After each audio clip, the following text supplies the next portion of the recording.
Bonjour à tous, bienvenue pour cette nouvelle vidéo sur l'utilisation de ViewRouter. Dans cette vidéo, on va basiquement faire le tour du propriétaire, voir un petit peu ce qui a été installé par le GUI. Donc là, on est en terminal, on va commencer là. Euh, on est dans le, le bon dossier. Donc vous voyez, il y a tout un ensemble de choses qui sont arrivées. En particulier, ce qui va nous intéresser, c'est ce dossier SRC source. On va le voir plus facilement dans l'éditeur de code. Donc voilà, on est dans l'éditeur de code. Donc ça, c'est le dossier route. Et là, c'est le dossier source. Alors, ce dossier source, alors on va plutôt commencer par le node module. Node module, on n'y touchera jamais. Node module, c'est les modules qui ont été téléchargés lors de l'installation.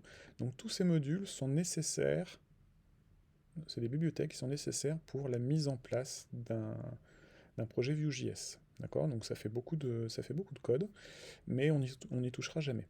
D'accord? Public, ça va être les assets qui vont être mis en place par l'app et ils seront mis là-dedans. D'accord? Ce qui nous intéresse beaucoup, nous, c'est ce dossier source SRC, où on va retrouver un certain nombre de dossiers qui sont aussi intéressants.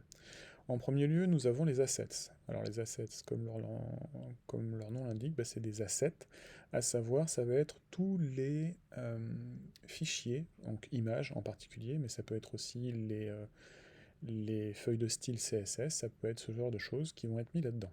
D'accord? Les components, ça va être les morceaux de code enfin, les morceaux de code qu'on va créer et qu'on va pouvoir agencer selon nos besoins. D'accord? On va en faire un à la prochaine vidéo, on commencera avec une navbar tout simplement. Euh, Ici nous avons le routeur, donc le fameux routeur avec son index.js. Donc là ça répertorie les différentes routes. D'accord? À savoir que pour l'instant là on a une route home qui est l'arrivée, la landing page, et nous avons une route about, ok, avec le slash about. Nous avons après les views qui sont ni plus ni moins que les pages complètes. Si les composants sont des morceaux de pages, les views sont elles des pages complètes. Donc nous avons la page home et la page view. Et nous avons eh bien, basiquement le point d'entrée de notre application. Donc Vue.js, c'est ce qu'on appelle un SPA, a Single Page Application, c'est-à-dire que le browser, enfin le navigateur, vous servira toujours cette page-ci. C'est cette page-ci qui sera affichée et qui évoluera en fonction des interactions que l'utilisateur aura avec la page en question. Mais ça sera toujours la même page qui sera à l'écran. Il y a juste des morceaux de la page qui seront servis ou non, affichés ou non, selon la navigation de l'utilisateur. Main.js, on l'a vu lors de l'installation de Bootstrap, pardon, c'est le point d'entrée, ce qui fabrique l'application. Et donc gitignore, ça on verra ça plus tard. Et le package.json, ça va être l'intégralité des dépendances en dur ou des dépendances de développement utilisées par notre application. Par exemple, si vous utilisez Git, un versionneur de code, vous allez envoyer sur votre GitHub, par exemple, vous allez envoyer votre application, mais vous n'allez pas envoyer les nodes modules. Les nodes modules, donc comme je disais, c'était un ensemble de librairies qui ont été installées en même temps, qui prennent beaucoup de place la plupart du temps, ça se compte en dizaines de mégas, et c'est des choses qu'on n'a pas forcément besoin d'avoir sur le projet versionné en ligne, enfin en remote.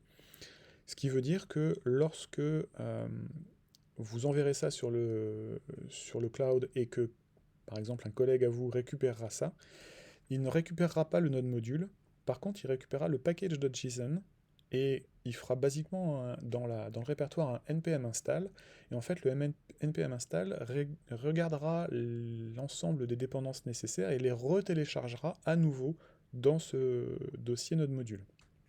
On y reviendra peut-être plus tard, c'est sur l'utilisation de NPM et de son fonctionnement, mais voilà, sachez que de la même façon qu'on ne touche pas au node module, la modification du package.json est possible, mais on passera plutôt par CLI, et on ne le fera que très très rarement à la main. On verra plus tard l'utilisation de ces scripts qui servent en fait basiquement à lancer, à build ou à linter votre code. Donc voilà pour la présentation basique du projet. Maintenant, on va voir un petit peu comment fonctionne le routeur en question. Donc, on arrive, le point d'entrée, comme je vous l'ai dit tout à l'heure, on arrive sur cette app.view. D'accord ?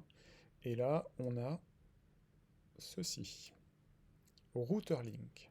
Qu'est-ce que c'est qu'un router link ? C'est ni plus ni moins que des liens, de la même façon que on peut avoir un A, un tag A. Alors, le plus simple, c'est basiquement d'encoder un. On va faire tag A, et avec en href, on va lui mettre, par exemple, about. D'accord ? Vous allez voir la différence entre un router link et un A classique. Donc on retourne sur le projet, sur l'application. Comme vous voyez, il est déjà arrivé, mon tag A. Ok. Donc regardez bien le comportement. Donc là, je suis sur Home, il ne se passe rien. Je suis sur About, il ne se passe rien. Ok. Souvenez-vous, j'ai linké mon tag A avec About. Si vous regardez bien en haut sur l'onglet, quand j'appuie sur mon tag A, je reload la page. Alors que si je vais là, je ne le reload pas du tout. Toutefois, si on va dans la console, on se rend bien compte que ça, c'est bien un A, et ça, c'est aussi un A. En fait, ce qui se passe, c'est que derrière, View s'occupe de transformer ces différents A. Router link ou A, il fait un distinguo. En règle générale, quand on utilise un router link, c'est pour linker à l'intérieur de notre application. Quand on utilise un A, c'est pour linker vers l'extérieur de notre application. C'est-à-dire, alors plutôt que de faire un href about, on va faire un basique https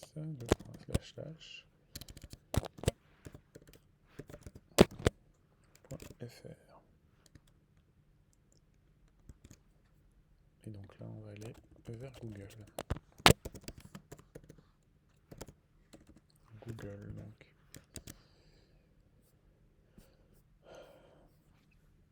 Donc, vers Google, là, on change de page. Donc, il y a bien un reload et on est à l'extérieur de notre application.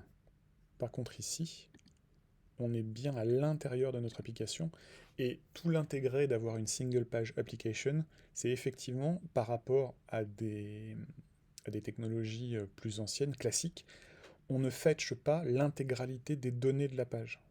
On va fetch seulement ce dont on a besoin. Donc il n'y a pas de reload en tant que tel, puisqu'on a déjà envoyé toutes les datas lors du premier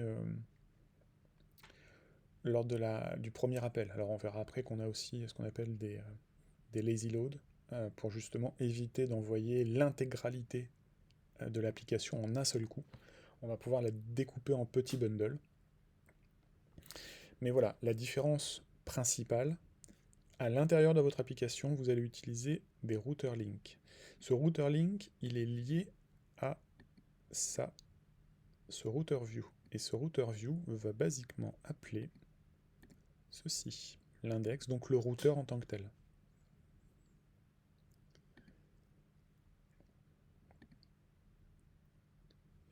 En fait, ce qui va se passer, quand on clique sur un lien router link, View va intercepter le click event et va en fait éviter le comportement par défaut qui est justement, de reload une page. Donc voilà pour cette présentation. Je vous retrouve dans la prochaine vidéo et on commencera à faire nos premiers composants, voir comment ils fonctionnent. A tout de suite.